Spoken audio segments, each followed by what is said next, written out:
The only heir is my daughter. The rest of you are worthless," my daughter-in-law screamed in my face. I didn't answer her. That night, I hugged my 3 grandchildren, and we left the house taking the secret of the $60 million with me and leaving the DNA proof that would destroy all her lies on the table. I'm glad you're here. If you're watching this video, please subscribe to the channel, and tell me in the comments where you're listening to my revenge story from. I want to know how far it has reached. That morning, the Texas sun was beating down the kind that burns your soul. I was standing in our small kitchen, flipping tortillas on the griddle, trying not to let them burn. The smell of beans simmering in the pot rose up, but it wasn't enough to cover the poverty that clung to every corner of the house. On the table, there were just a few tortillas, a plate of beans, and a cup of coffee so weak it didn't taste like anything. I glanced over at Michael, my little boy, only 3 years old, playing in his old wooden crib with some broken toy pieces. Roger, my husband, was sitting at a corner of the table frowning and muttering something about breakfast. "Beans again, Emily. How am I supposed to work on this every day?" His voice was sharp like a knife twisting inside me. I bit my tongue to keep from talking back. I hadn't done anything wrong. I was just trying to survive another day. Then, like a strange gust of wind, everything changed. A brand new, shiny car glided down the alley in front of our house. The silent engine stopped, and I heard a door open. I peeked through the dusty window. A woman got out of the car, dressed elegantly with her hair in a high bun and heels that sparkled in the sun. Her gaze passed over me cold, as if I wasn't worth a second of her time. Roger jumped up and quickly put on a white shirt, the only good one he had, the one he wore to church. He splashed on some cheap cologne, the kind that smells really strong, and filled the whole kitchen. My heart skipped a beat. "Where are you going?"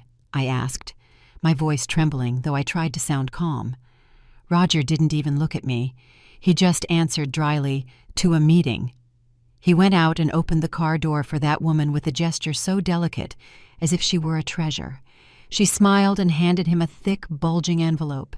Their eyes met as if they shared a secret I could never be part of. I stood frozen in the doorway, my hands still clutching my old worn dress. Roger turned and looked at me one last time. There was no warmth left in his eyes, only an icy determination. "I can't live in this misery anymore, Emily," he said in a monotone voice, as if reciting something he knew by heart. "She can give me a better life." Those words hit me like a lightning bolt. Before I could say anything, he was already getting in the car. The car started leaving a cloud of dust in the alley. I ran after him, screaming his name, but my voice was lost in Michael's cries coming from the house. But the car had already disappeared at the end of the street, taking with it the entire world I thought was mine. I went back to the house, my feet heavy as if I were dragging stones. Michael was still crying, and his childish sobs drowned out the sound of my heart breaking into pieces. I hugged him tightly, as if letting him go would mean losing him too. My tears fell, wetting his curly hair. The kitchen felt empty. Only the smell of cold beans and burnt tortillas remained. I felt lost, as if I were in the middle of a desert, with no idea where to go. My neighbor, Mrs. Rose Hernandez, came running. She must have heard the screams from far away. She put her arm around my shoulders, her voice full of pity. "That man didn't deserve you, honey. A man like that, it's better that he's gone." I nodded, but the pain was tearing me apart. Deserved him or not, he was still the man I had once loved, the one I had hoped to build a home with. That night I couldn't let myself sink into sadness. Michael needed milk diapers. He needed a strong mother. I went to knock on the door of Anne's Bakery, an old acquaintance, to ask for a job on the night shift. "Can you give me a hand?" I asked, my voice choked. Anne looked at me, then at Michael, sleeping in my arms, and nodded. "Of course, Emily. Bring the boy. We'll put him to sleep by the oven so he stays warm." That night, as I kneaded the dough with my hands, my eyes burned from the smoke and the tears. Michael slept in a wicker basket I brought, and every now and then he would stir and let out a little whimper. His cries mixed with the noise of the mixer, making the other bakers look at me with pity. An older woman brought me a glass of water and shook her head. "That's just how it is for us women. We suffer a lot, but our children are the reason we keep going." I nodded, swallowing my tears, and kept kneading. When I got home, the little house was sunk in darkness. The chirping of the crickets outside seemed to tell my story, that of an abandoned woman with nothing but her son and a broken heart. I lay down on the old bed, listening to Michael's peaceful breathing. Staring at the water stains on the ceiling, I knew my life had taken a different path. A path without Roger, without the dreams of a complete family. I took my son's hand and whispered, "As long as I have you, Mommy can handle anything." But inside I was terrified, afraid I wouldn't be strong enough, afraid that the days to come would be filled with darkness. Time passed silently, like raindrops on the tin roof, leaving nothing but a constant sound. Michael grew up in my arms, but the shadow of his father, Roger, was a void that never filled. I watched my boy grow from a toddler clinging to my legs crying for milk to a tall young man with his father's eyes sharp but full of restlessness. I had hoped he would be different, that he wouldn't follow in Roger's footsteps. But life is never how you want it to be. When Michael became a teenager, I started to notice bad signs. He would come home late, his shirt ironed, but smelling of cheap tequila, and his eyes red as if he'd been in a fight. "Where were you so late, Michael?" I would ask. He would just grunt. "Don't worry, Mom. I know what I'm doing." And he would slam his bedroom door, leaving me with an anxiety that ate me up inside. One day, Mrs. Rose, my good neighbor, pulled me to a corner of the yard and whispered as if she was afraid someone might hear her. "Listen, Emily, your son is spending a lot of time with Allison, Mr. Sains's daughter. Be careful, that girl is not to be trusted." I nodded, thanking her, but my heart was in a knot. I knew Allison, a pretty girl with long black hair, who always wore short skirts and had a bright but calculating look in her eyes. I just prayed to God that Michael wouldn't get into trouble. A few months later, on a drizzly afternoon, someone knocked softly on the door. I opened it to see Allison, her eyes full of tears, and a hand on her already swollen belly. She looked at me, her voice trembling. "Mrs. Emily, I'm pregnant. Michael said he would marry me, but now he's disappeared." I froze. I felt the floor open up beneath me. History was repeating itself, but this time it was my son, not Roger. I let Allison in and made her a hot tea. "You can stay here as long as you need," I said, though the pain was tearing my soul apart. "But where is Michael?" Allison shook her head, tears streaming down her cheeks. "He said he was going to work far away, but I call him and he doesn't answer." I hugged her, trying to hide the overwhelming disappointment.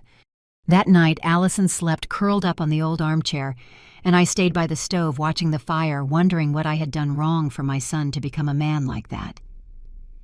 Soon after, Allison gave birth to a baby girl and named her Daisy. I looked at my granddaughter's tiny face, her big round eyes identical to Michael's, and felt a mix of love and sadness. To get money for milk and diapers, I had to pawn my wedding ring, the last thing I had left from my wedding to Roger. The jeweler looked at me with pity. "Mrs. Emily, are you sure it's a memory?" I nodded, swallowing my tears.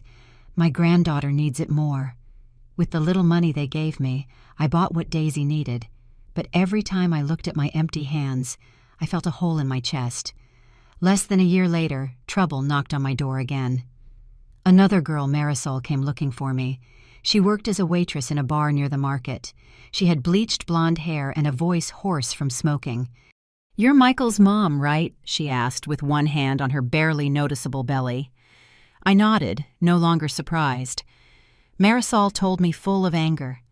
"He promised he would take care of the baby, but last week he told me he had to go to Chicago on business, and I haven't heard from him since." I invited her in, served her a weak coffee, and listened to her talk about Michael's promises I knew he would never keep.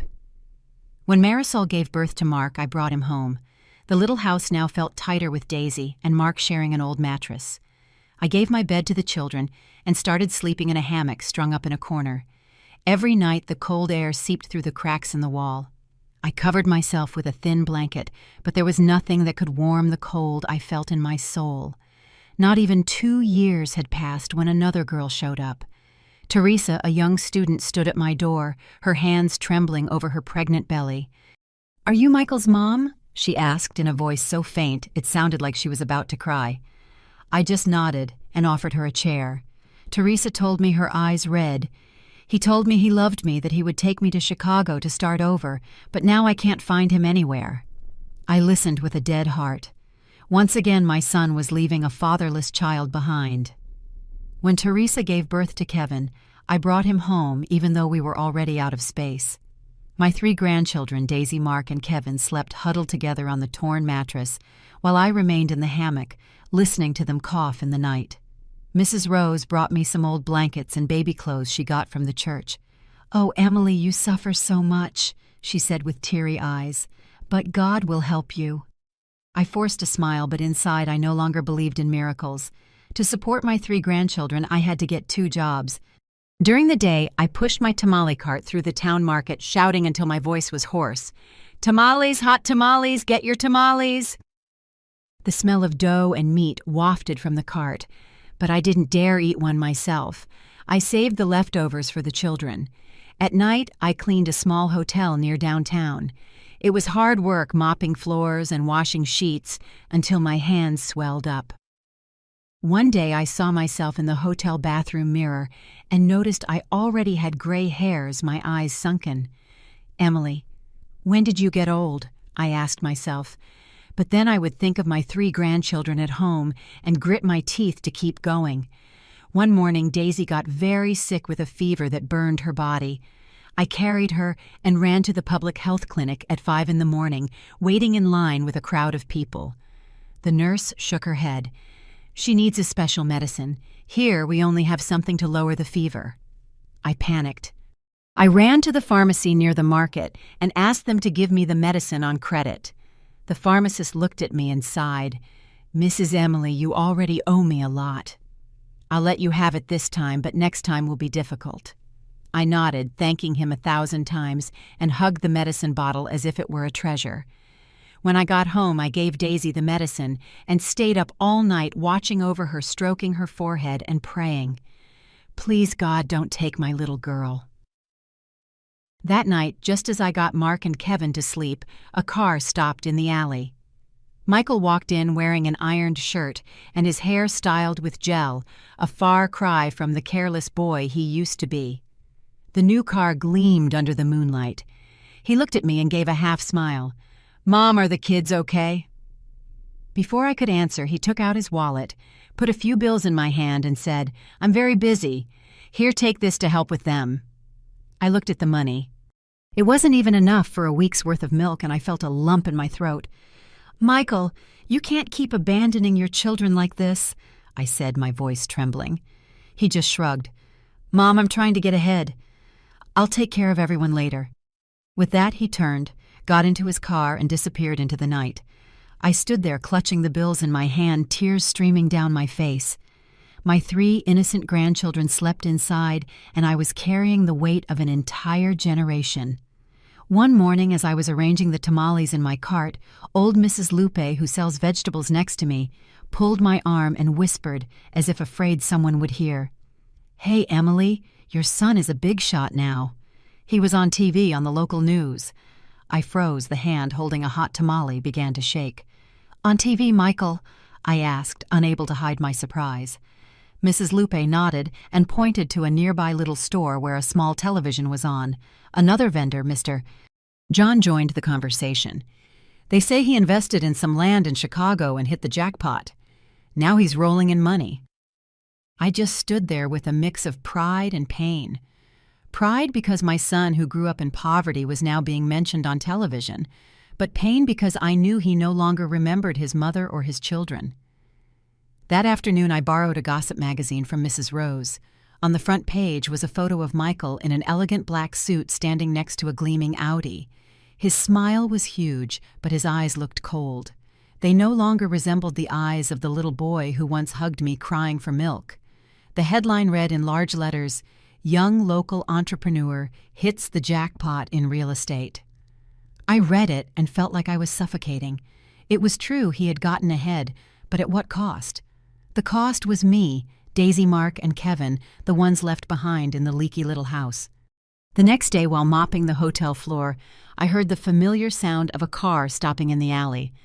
I ran home, my heart pounding, hoping to see my son. Michael walked in taller, smelling of expensive perfume instead of cheap tequila. But he didn't look at me with the eyes of a son. He just handed me a thick envelope and said dryly, "Here, Mom. I can't stay tied to this poverty. I have a new life now." I took the envelope, my hands trembling, wanting to ask him about his children, about Daisy, Mark, and Kevin, the children who carried his blood. But before I could open my mouth, he had already turned and was heading to his car. The engine roared, and he disappeared just like Roger had abandoned me years ago.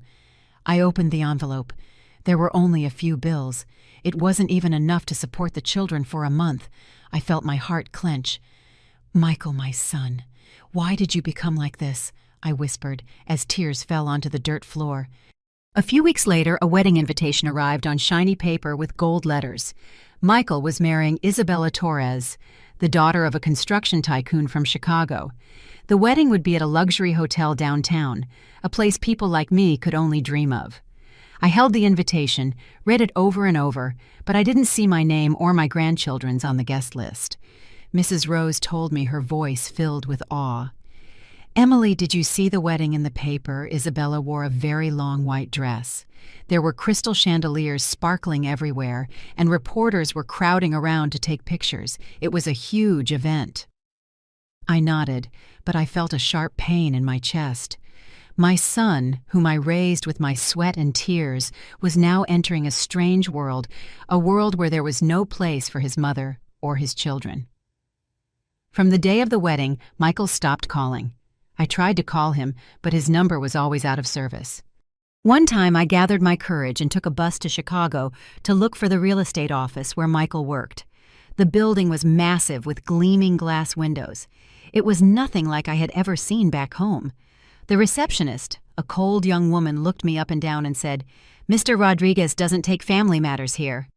I stood there in my old worn dress and my old sandals, feeling so small I wanted to disappear. "I'm his mother," I said, my voice trembling. She just shrugged. "I'm sorry, those are the rules." I returned on the long bus ride, tears streaming down my face. Michael, my son, now belonged to a world I could no longer touch. A few months later, I ran into Michael by chance at a mall in my town. I had taken Daisy to buy new shoes, the cheapest I could find, because her little feet no longer fit in her old ones.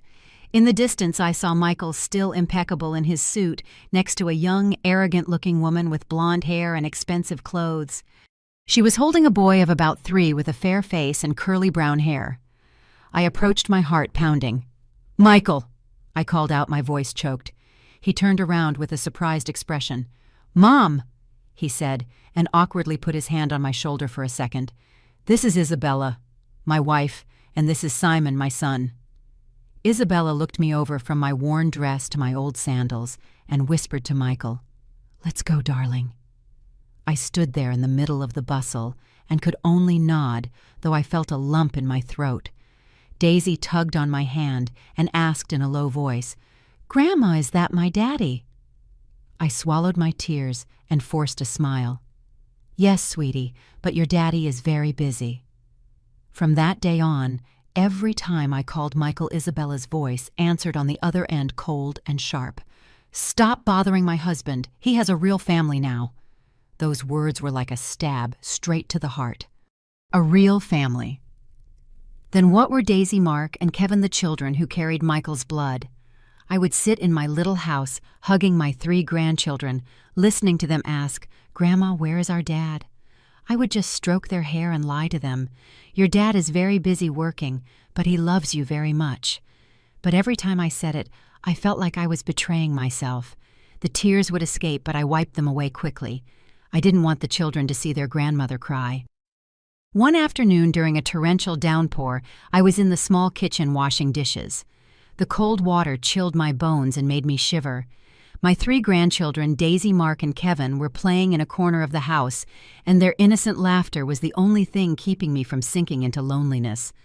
Suddenly, desperate knocks on the door interrupted everything. I dried my hands on my apron and opened it. It was Mrs. Rose, pale and soaking wet. "Emily, turn on the TV!" she shouted, her voice trembling. "There was a horrible accident on the highway to the city. It looks like it was your son's car." I felt my heart stop. I stumbled into the house. I turned on the old television, my hands shaking so much I almost dropped the remote. On the screen was the image of an SUV in flames with a column of black smoke rising into the gray, rainy sky. The reporter's voice came on cold and clear. The victim businessman, Michael Rodriguez, died at the scene in this terrible accident on the highway. My son's name resonated like a dagger in my chest. I fell to my knees on the floor, still holding the wet rag, and tears flowed uncontrollably. Daisy ran to me and pulled my arm with her little girl voice. "Grandma, what's wrong? Are you okay?" Mark and Kevin also came closer, their eyes wide and scared. I wanted to answer them, to say something to calm them down, but I had a lump in my throat. I just hugged all three of them with all my might, sobbing uncontrollably, as if letting them go would mean losing them too. I couldn't sleep that night. The house felt icy cold, and the rain pounding on the tin roof was like a hammer on my soul. I sat at the old wooden table, looking at a picture of Michael when he was a child, with a radiant smile and eyes as bright as stars. "My son, why did this happen?" I whispered, as my tears fell on the photo. I remembered the days I rocked him to sleep, the sleepless nights, kneading dough to buy him milk. Now he was gone, not for a new life, but forever. But deep in my heart, something wouldn't let me rest, a little voice telling me that things weren't that simple. The next day I took a bus to the city, to the lavish wake they organized for Michael. I wore the best dress I had, even though it was worn at the shoulders and faded. The streets were full of life, but my heart was an empty space. When I arrived, an employee in a black suit stopped me at the entrance. "Excuse me, ma'am, your name is not on the guest list," he said in a cold voice. I pleaded with him. "I'm Michael's mother. Please let me in to say goodbye to my son." He shook his head without a hint of emotion. "These are the family's orders. I ask that you understand." The family, I was his mother, and they didn't consider me family. I stood outside looking through the glass doors. Isabella, Michael's wife, dressed in mourning, was tightly hugging little Simon in front of the cameras. Tears streamed down her cheeks, but they looked fake, like an actress playing a part. Beside her, some strange men were laughing and whispering something about the insurance money and transfers. I felt like I was suffocating. They were talking about my son's death as if it were a business deal. I returned home with my spirit crushed. Mrs. Rose came to see me again with a plate of hot soup. "Emily, you have to eat something," she said, concerned. "I heard Isabella already moved into a mansion in Miami. How lucky for your daughter-in-law, so young and already with all that inheritance." I nodded without saying anything. I sat in my little house watching Daisy, Mark, and Kevin eat some porridge, and the pain tore my heart apart. My grandchildren, Michael's blood, living on the bare minimum, while Isabella and Simon were in a mansion enjoying everything. I asked myself why. Why did my son have to die for them to have everything? Every night I dreamed of Michael. In my dreams, he would appear in a cloud of smoke, look at me, and say with a broken voice, "Mom, I'm not dead." I would wake up with a jolt, soaked in sweat, my heart pounding. The house was dark. Only the sound of my grandchildren's quiet breathing could be heard. I held my head, trying to push away those images, but the unease grew within me. Something was not right. Michael's death. Isabella's attitude. The whispers about the insurance money. It was all like a puzzle with missing pieces. One morning, as I was arranging the tamales in my cart, a card arrived from Miami. It was a white card with elegant handwriting. "Please do not contact us. Do not look for us. Our family needs peace." Signed, Isabella Torres. I read it over and over, clutching the card so tightly it crumpled. "Our family!" I muttered, my voice trembling with rage.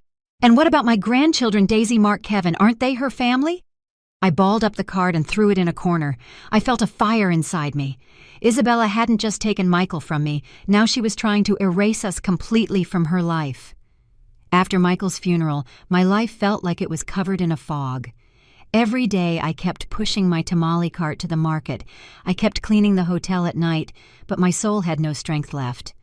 My 3 grandchildren, Daisy, Mark, and Kevin, were the only light that kept me on my feet. But the pain of losing my son was a wound that wouldn't close. The newspapers and society magazines were filled with pictures of Isabella Michael's widow, hugging little Simon, calling him the sole heir to the Rodriguez name. I would quietly collect the old newspapers from the stand and sit in my dark kitchen looking at each photo. Simon, with his curly brown hair, his fair skin, and his big round eyes, looked nothing like Michael or anyone in my family. The more I looked at him, the more confused I felt. Why is he like that? I wondered, stroking the photo as if it could give me an answer. One day, while arranging the tamales in my cart at the market, I overheard two vendors whispering. Mrs. Helen, the one who sells vegetables, said in a low voice, "Hey, don't you think little Simon looks a lot like David Torres?" The other one, Linda from the flower stand, put a finger to her lips. "Shh, be quiet. Those people have a lot of money. Getting involved with them is asking for trouble." I was startled and almost dropped the tamale I was holding.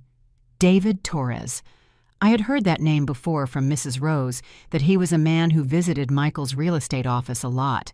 A tall man who always wore gray suits with a kind but cold smile. Suddenly, an idea shook me. If Simon didn't look like Michael, but he did look like David, was there something shady going on? I tried to calm down and kept selling, but my mind wouldn't stop racing. My shout of "hot tamales" sounded weak and lifeless that day. As night fell, when Daisy, Mark, and Kevin were fast asleep, I sat alone by the oil lamp. The little house was cold, only the sound of crickets could be heard. I took out an old photo of Michael when he was 5, with a radiant smile next to the cactus we had outside. Then I placed it next to the newspaper with Simon's photo. The boy's face was visible in the yellowish light. Michael's curly hair, my almond-shaped eyes, my mother's slightly flat nose. There was nothing of us in Simon. The difference was so clear, it sent a chill down my spine. I whispered to myself, "Emily, what are you thinking? He's your grandson, your son's son." But the more I thought about it, the less I could sleep. That night I dreamed that Michael came out of a cloud of black smoke, his face pale, pointing at Simon and saying, "Mom, the truth is in him." I woke up with a jolt, soaked in sweat, my heart pounding. That dream was like a warning that pushed me to act. The next day, I decided to find a way to get close to Simon. I found out that Isabella would be bringing him to our town for a charity event in the main square. It was my only chance.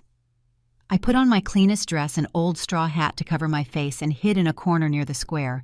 My heart was pounding as if I were doing something forbidden.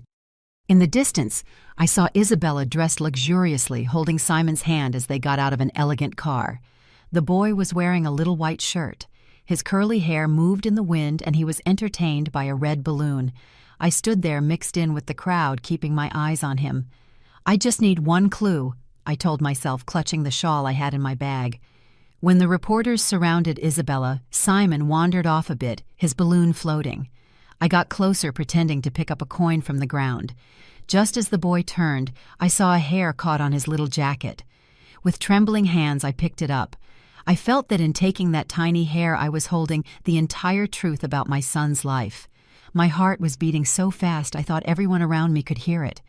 I turned quickly and moved away from the crowd, afraid Isabella would recognize me. On the way home, I hid the hair in an old handkerchief and carefully put it in my apron pocket. "This is the beginning, Emily," I told myself, but the fear wouldn't go away. I knew I was entering a dangerous path, but I couldn't stop now.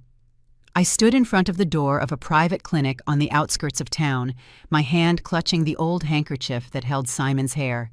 The wind was blowing hard, bringing the morning chill, but my heart was colder. I had saved every dollar from selling tamales, from nights cleaning the hotel, to the point of exhaustion, just to be able to pay for this test. The clinic employee, a young woman with a curious gaze, looked me up and down. "Are you sure you want to do this test?" she asked in a monotone voice full of meaning. "The result could change your life." I nodded, trying to make my voice sound firm. "I need to know the truth." My hands trembled as I placed the money on the counter, crumpled bills soaked with my sweat. The employee took it without another word and gave me a small receipt. I left the clinic, walking down the dusty dirt road, my heart heavy, but with a small light of hope. This was the first step to finding justice for Michael and for my grandchildren. The week of waiting for the results felt like a whole year.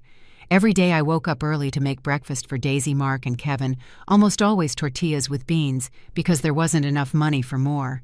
I laughed and played with them, but inside, anxiety was consuming me. Every time the phone rang, I would jump thinking it was the clinic.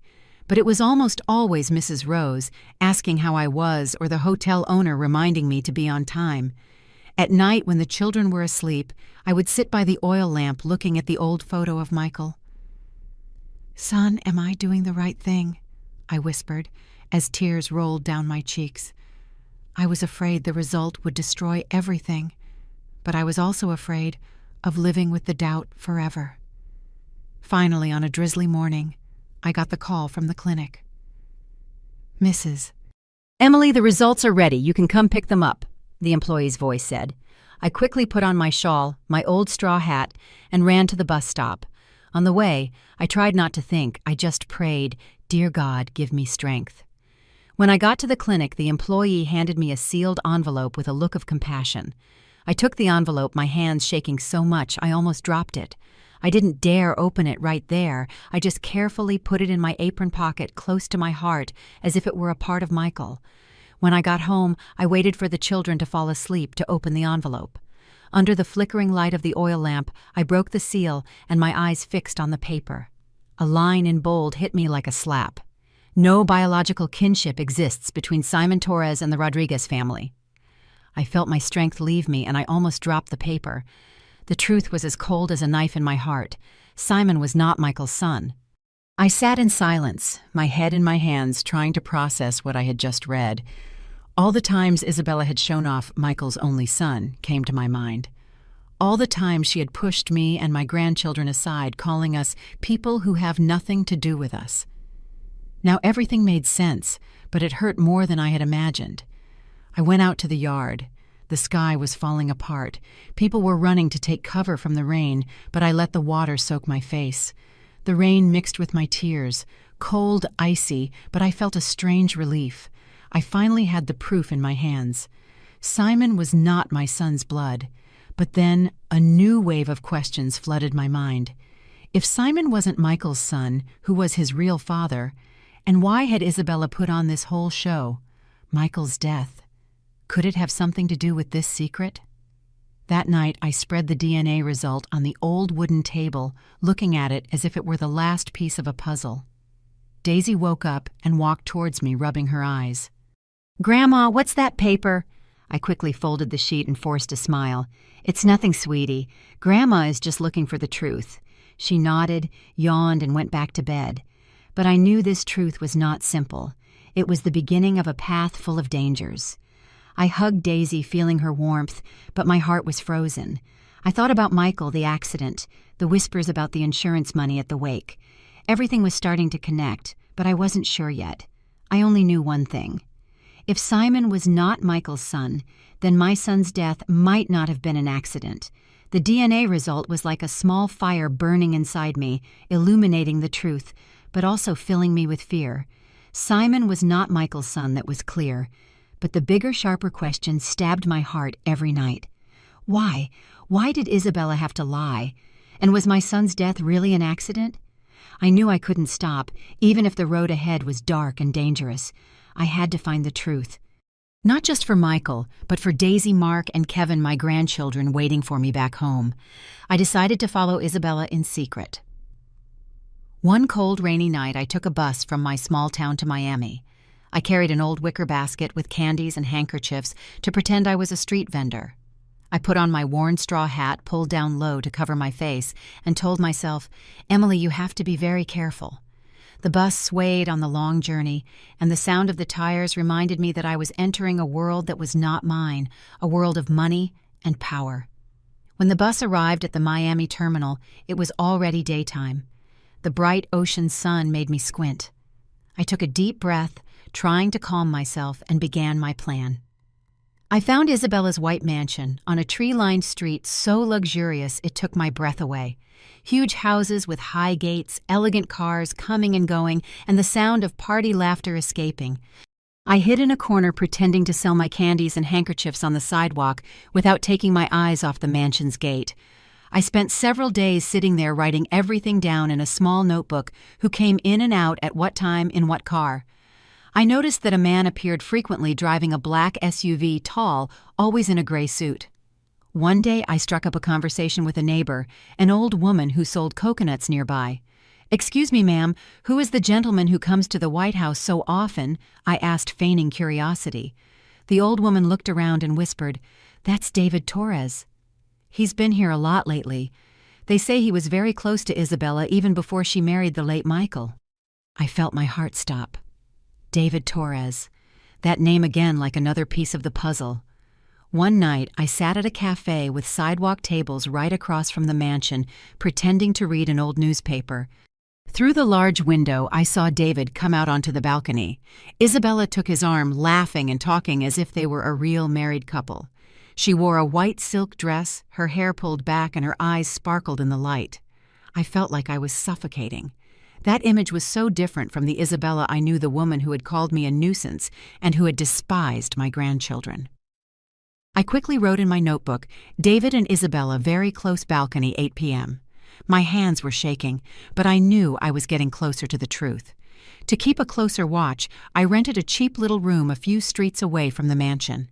The room was small, with damp-stained walls and a bed as hard as a rock, but I didn't care. Every day I went to the sidewalk cafe and wrote everything down. What time did David's car arrive? How long did he stay? What was Isabella doing? Once I decided to take a bigger risk. I followed David to the main bank in Miami, not far from the mansion. I hid behind a pillar, pretending to tie my shoes without losing sight of him. David went in, spoke with a bank employee, and came out with a black leather briefcase. When he stopped to answer a call, I crept closer just enough to hear a fragment. "Yes, the life insurance, $60 million. It's done." Those words were like an electric shock. $60 million, a huge insurance policy, and Michael's death suddenly appeared in my mind as a well-orchestrated plan. I wrote down all the details in my notebook, my hands shaking so much that my handwriting came out crooked. That night, lying in the hard bed of my room, I listened to the sound of the waves in the distance. Every sound reminded me that the truth I had just discovered could cost me my life. I thought about Michael, the accident, the column of black smoke on TV.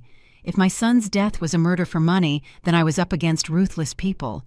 I clutched my notebook, hid it well at the bottom of my candy basket, and told myself, "Emily, you have to be even more careful." But deep down, I knew I couldn't turn back now. I had come too far, and the truth about Michael's death was something I had to uncover no matter the price. I knew that the DNA result and the notes in my notebook were not enough to unmask Isabella and David. They were just pieces of a puzzle, but I was missing the direct proof, a clear confession they couldn't deny. That idea tormented me day and night, giving me no peace in my little room in Miami. I had to act, even if it meant putting myself in danger. I thought about Michael, my son's smile, the days when as a child he would hug me and promise to make me proud. Now it was I who had to fulfill that promise to find justice for him. One full moon night with the Miami sky full of stars, I decided to risk it all. I disguised myself as a gardener with an old worn jacket, a straw hat pulled down low to cover my face, and a bag of old tools I borrowed from the old man who sold coconuts. In the bag, I had some shears, a small trowel, and my notebook, my only weapon. I walked towards Isabella's white mansion, my heart pounding so hard I felt it would burst out of my chest. The high gate was closed, but I noticed a small path on the side that led to the backyard. I hid behind some bougainvillea bushes. The branches scratched my arms, but I didn't care. Through the glass door of the living room, which was slightly ajar, yellow light escaped, illuminating the silhouettes of Isabella and David sitting on a sofa. I pressed myself against the wall, trying to breathe as quietly as possible. Isabella's voice reached me low, but clear, sharp as a knife. "The accident was perfect, David. No witnesses, no proof. No one suspects a thing." I felt my blood run cold. I clutched my old shawl with all my might to keep from screaming. David replied in his deep, cold voice, "With the insurance money, we'll be untouchable. $60 million, Isa. We did it." Those words were a stab straight to my heart. Michael's death was not an accident. It was a planned murder. I started to tremble. Tears streamed down my face, but I knew I couldn't let my emotions win. This was my only chance. I took my old cell phone out of my pocket, my hands shaking so much I almost dropped it. This phone, the one I used to call my grandchildren, was now my last hope. I pressed the record button, trying to keep my hand steady, pointing towards the glass door. But in my nervousness, my hand brushed against a small flower pot nearby. The pot wobbled and fell to the ground, making a dull thud in the silence of the night. Isabella's voice stopped abruptly. I heard the creak of the sofa and then footsteps approaching the door. My heart stopped. I hid deeper among the flowers, holding my breath, praying they wouldn't see me. A small, white, fluffy dog ran out of the house, barking loudly at me. I cringed, breaking into a cold sweat despite the cool sea breeze. "Isabella, you're being paranoid," David said in an annoyed tone. He gave the dog a little kick, which yelped and ran off. "It was probably just a cat." Isabella muttered something, and the footsteps moved away. The glass door closed, but it wasn't locked. I waited a few more minutes until I was sure they were back on the sofa, and then I crawled out of the bushes. I still had the phone in my hand. The recording was still running. I quickly checked it. Isabella's and David's voices were audible, a bit low but clear. It was the proof I needed, but it also filled me with terror. If they found out I had overheard them, I didn't even want to imagine what would happen.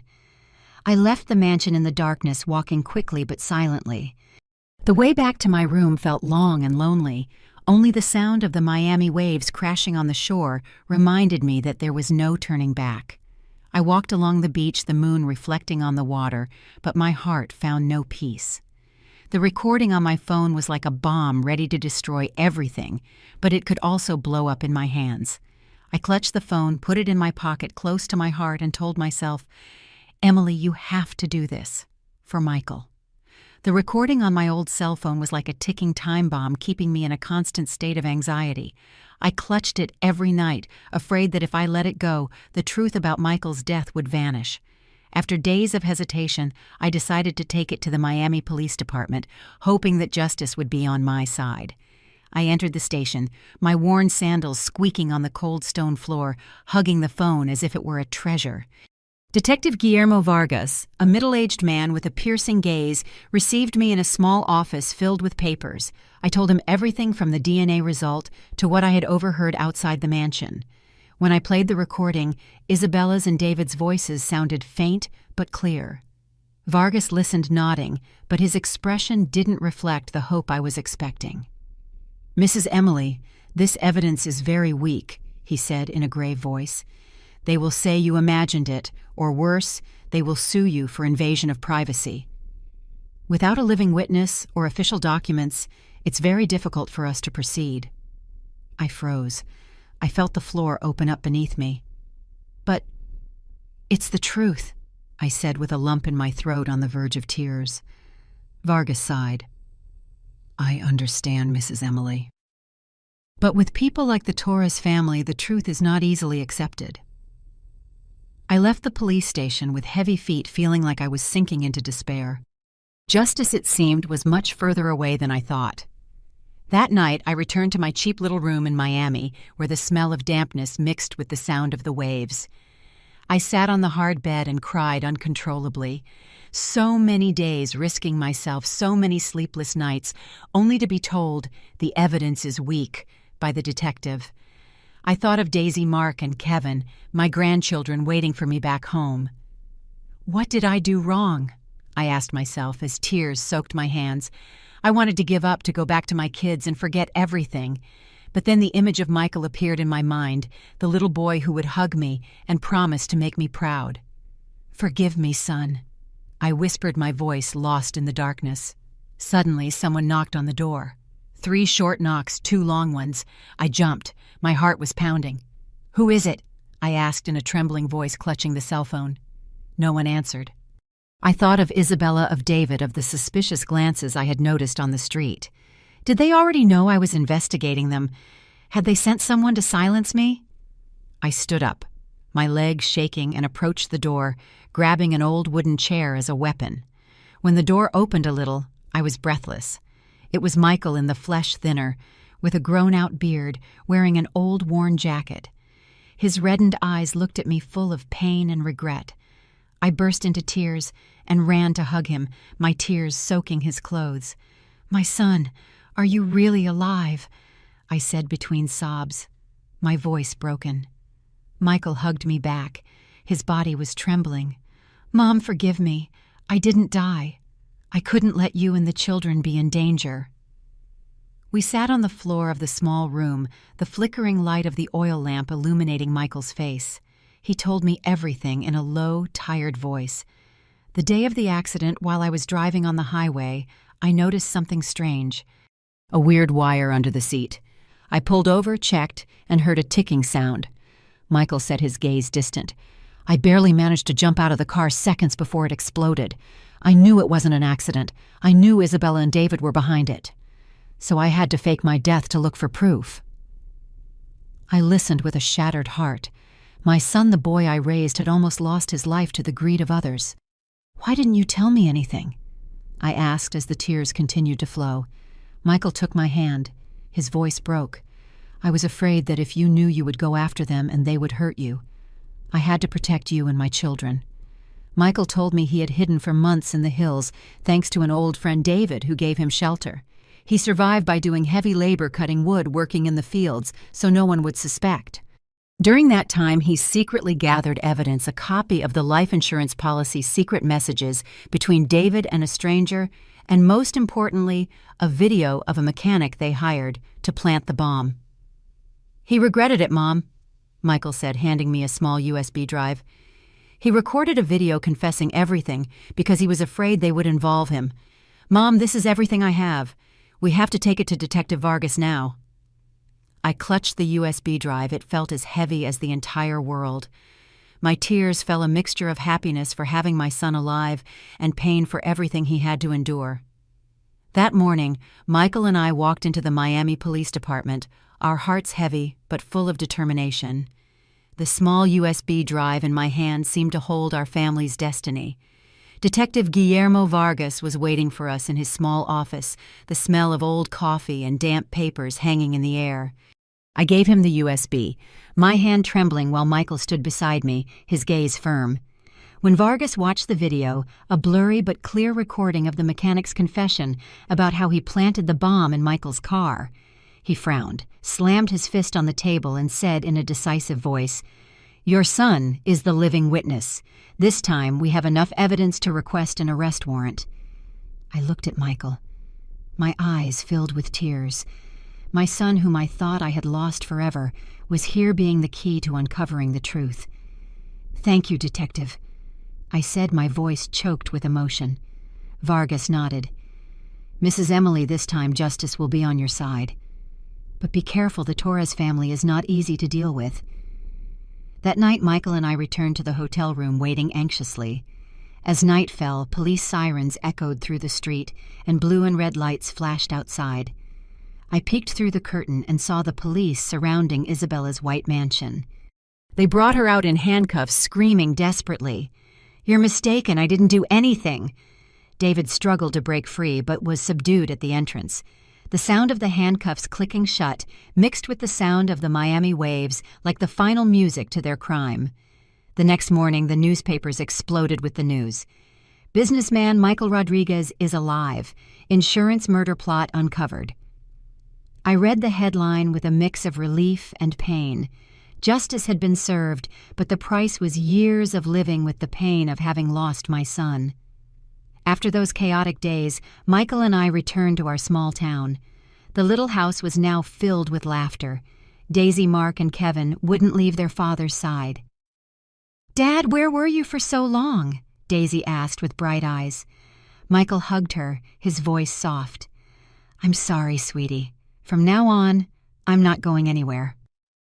Simon, the boy Isabella had called the sole heir, also found a place in our arms. Although he was not Michael's blood, he was an innocent child.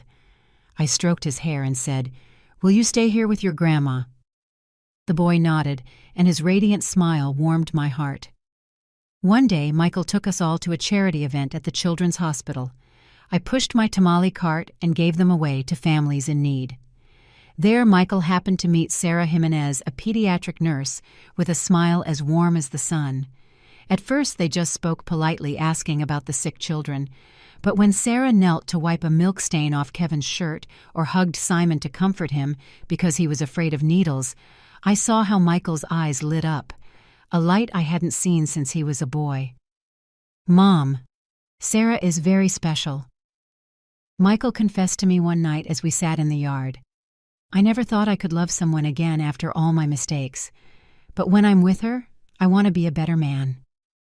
I smiled and put a hand on his shoulder. "Son, if she makes you want to be better, then that's true love." Over time, Sarah became part of the family. She taught Daisy English, explaining each word with patience. She played ball with Mark, laughing out loud when the boy missed a throw.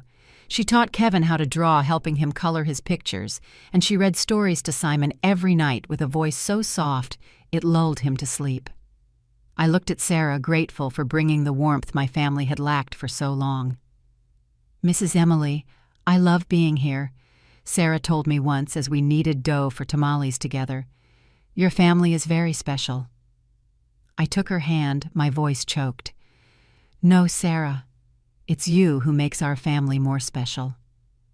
One afternoon, as the setting sun painted the yard gold, I saw Michael kneel before Sarah with a simple ring in his hand.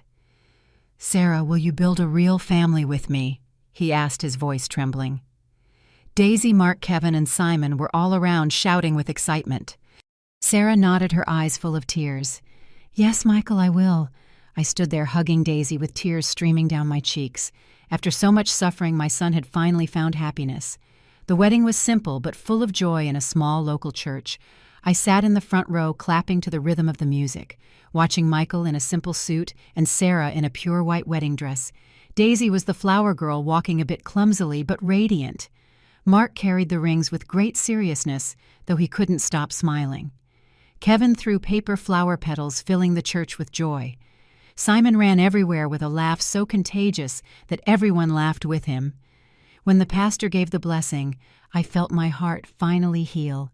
So many years of pain, so many nights crying in silence, now dissolved with the laughter of my family. The $60 million trust, the insurance money Michael now used to build a new future. He opened a small diner in town where he sold tamales and snacks, so I no longer had to push my cart under the sun. A portion of the money went to my grandchildren, a scholarship for Daisy's studies, soccer lessons, for Mark painting classes for Kevin, and a savings account for Simon. "Mom, I want my children to have a better life," Michael told me once as we all had dinner together. I nodded, tears streaming down my face. "Son, just seeing you happy is enough for me." I sit in the yard of my house watching my family gathered. Michael and Sarah holding hands, the children playing, their laughter filling the air. I think about the dark days when I thought I had lost everything. But now justice had been served, and true happiness had returned with the love and unity of family. I close my story with immense peace, knowing that no matter how hard life was, the love for my son and my grandchildren guided me through all the storms. The story we tell is fictional, but it is based on some real events. The names and places have been changed to protect the identity of those involved. We don't tell this to judge, but in the hope that someone will listen and stop to think. How many mothers are suffering in silence inside their own homes? I am truly curious. If it were you in my place, what would you do? Would you choose to stay silent to keep the peace? Or would you dare to face it all, to reclaim your voice?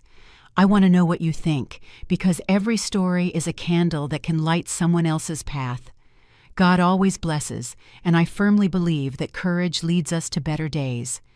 Meanwhile, on the end screen, I'm leaving you two of the channel's most beloved stories. I assure you they will surprise you. Thank you for staying.